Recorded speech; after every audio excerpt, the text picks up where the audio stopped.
सभी को मेरा नमस्कार। आइए थर्ड सेम BA BSW जो हिंदी भाषा का पाठ्यक्रम है, इसमें कहानी संकलन डॉक्टर मूलचंद गौतम इस पुस्तक के 12वें सेशन पर 12वें सत्र पर हम पहुंच रहे हैं।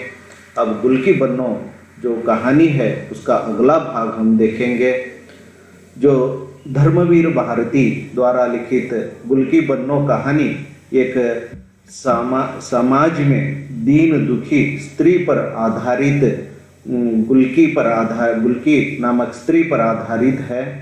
जो हम अब इस भाग में जो कहानी का जो अंश है इस प्रकार है।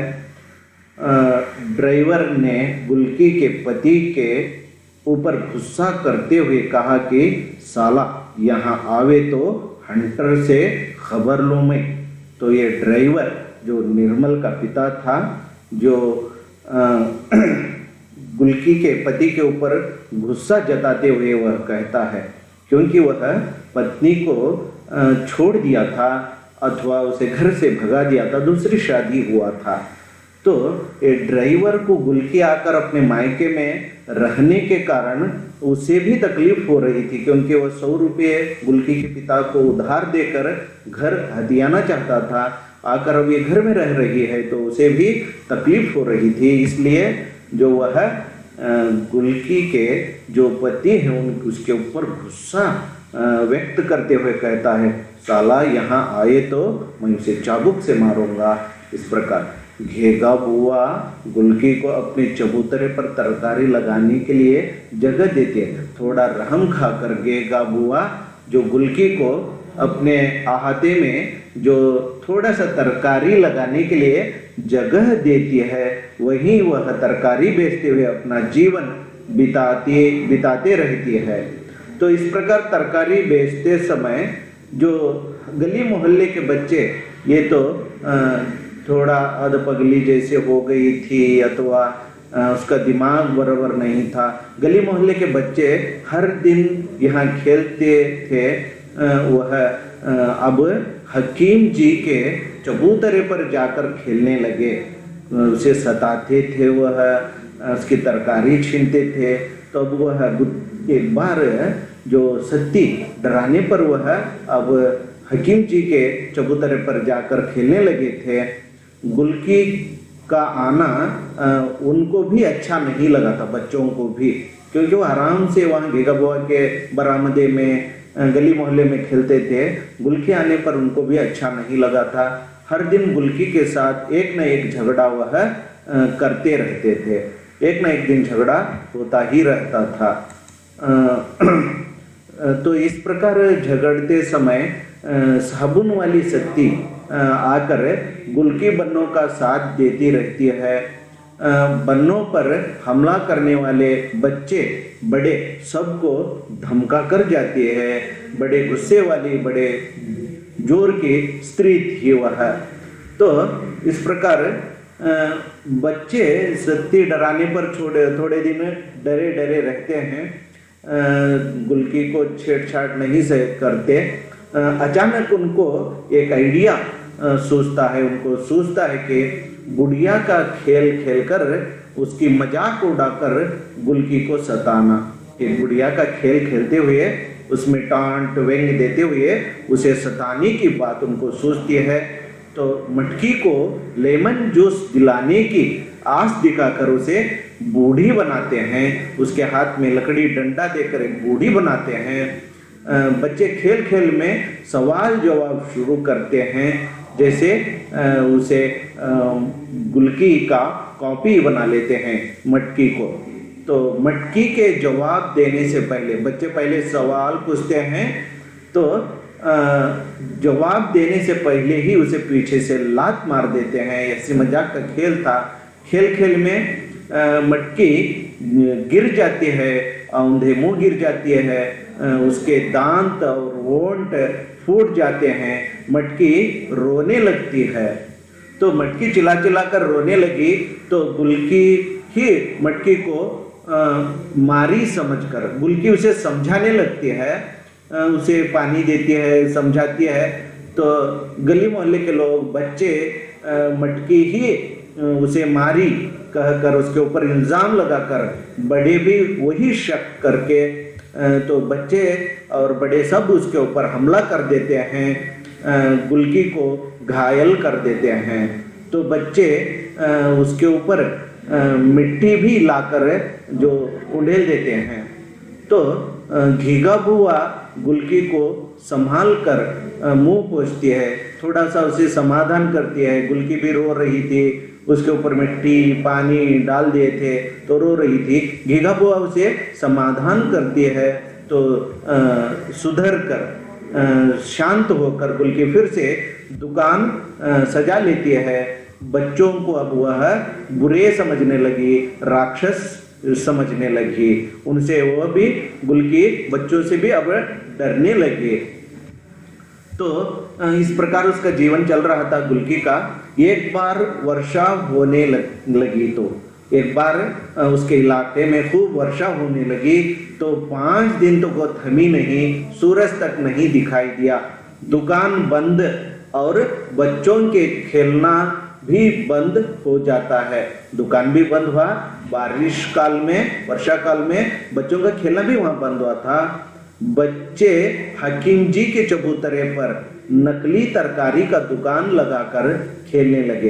कुछ दिन ये वर्षा के समय में, तो वर्षा थमने के बाद हकीम जी का एक चबूतरा था, वहां जाकर जो एक तरकारी का नकली दुकान लगाकर बच्चे खेलने लगे। इसकी मजाक उसमें उड़ाई जाती थी, गुल्की की मजाक उड़ाई जाती थी।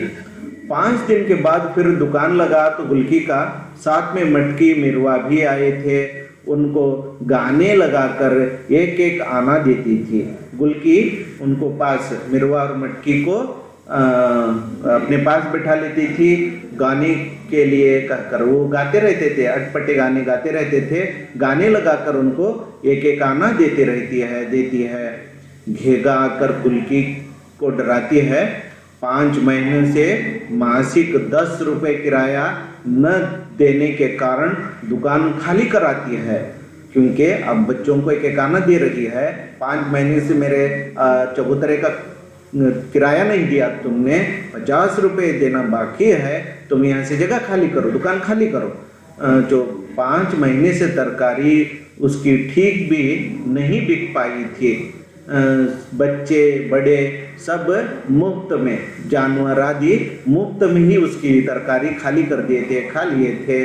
तो इसी स्थिति में उसे किराया भी देने के लिए नहीं हुआ था। एक वक्त का खाना मुश्किल से वो कमा लेती थी। गुल्की सट्टा बाजार से खूब उधार ला चुकी थी। एक दिन बच्चे मिरवा, मटकी आदि फल तरकारी लेकर भाग भी गए थे। गुल्की बिलक बिलक कर रोई थी उस दिन। तो इस प्रकार बच्चे एक एक दिन उसके तरकारियां एक एक करके लेकर भाग चले जाते थे। तो एक दिन वह खूब रोई थी इस हादसे पर। तो अब किराया न देने पर घेगा बुआ गुस्से में तरकारी पर नाली का पानी छोड़ देती है, सब तरकारी बह जाती है।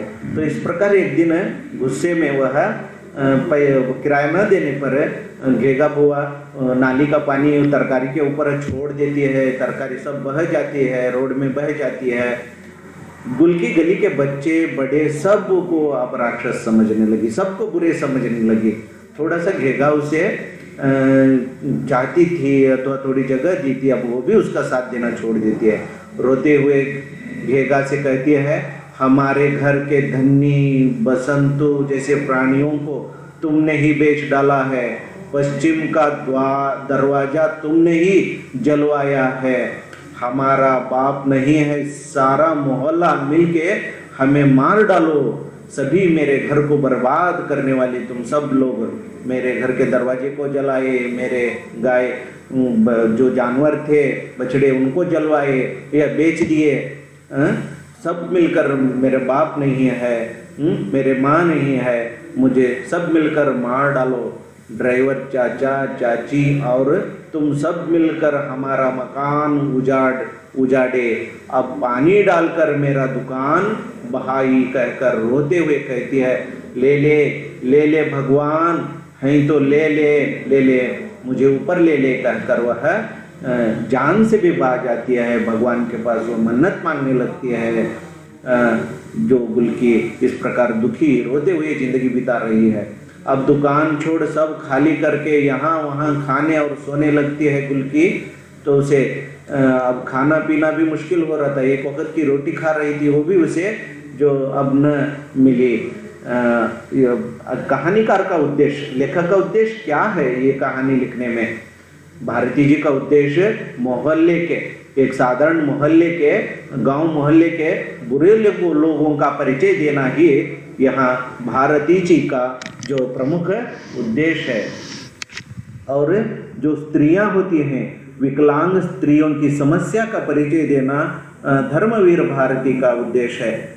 गुलकी के जैसे स्त्री को गली में घेगा ड्राइवर जैसे लोग जीने नहीं देते, इसका परिचय देना धर्मवीर भारती जी का जो उद्देश्य है।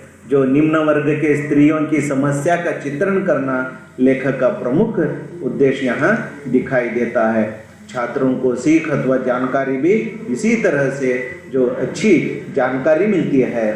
असहायक स्त्रियों को समाज और सरकार से मदद मिलना चाहिए, तो यह भावना छात्रों में उत्पन्न होती है। घेगा बुआ और ड्राइवर जैसे लोगों को कानून की सजा मिलना चाहिए। जो असहायों पर जो अन्याय करते हैं उनको सजा मिलना चाहिए, ऐसी भावनाएं छात्रों में उत्पन्न होती हैं। गुलकी जैसे स्त्री को पति का सहारा मिलना चाहिए, स्त्रियों पर अन्याय नहीं होना चाहिए, ऐसी जानकारी छात्रों को मिलती है। मोहल्ले में लोग मिलजुल कर रहना चाहिए, जो ऐसी सीख बच्चों को मिलती है, छात्रों और पाठकों को मिलती है। आइए अब हम प्रश्नोत्तर भाग में पहुंच चुके हैं। जो इस सत्र का जो पहला प्रश्न है, गुलकी बन्नों का साथ कौन देते हैं? जो यहाँ बहुविकल्पीय उत्तर हैं। पहला है सत्ती, दूसरा निर्मल की माँ, तीसरा ड्राइवर चाचा, चौथा मिरवा की माँ। तो हम पहले देख चुके हैं जो ये साबुन वाली सत्ती जो आकर गुलकी बन्नों का साथ देती है, उसे सताने वालों को तब डराती रहती है। तो यह दूसरा प्रश्न है, एक बार वर्षा कितने दिनों तक लगी थी? जो एक बार वर्षा लगी तो कितने दिनों तक लगी थी? विकल्पीय प्रश्न है 10 दिन तक, दूसरा है 8 दिन तक, तीसरा है 50 दिन तक, चौथा है 5 दिन तक। हम देख चुके हैं इस सत्र के जो कहानी में जो 5 दिन तक वर्षा लग चुकी थी, तो सही उत्तर है चौथा।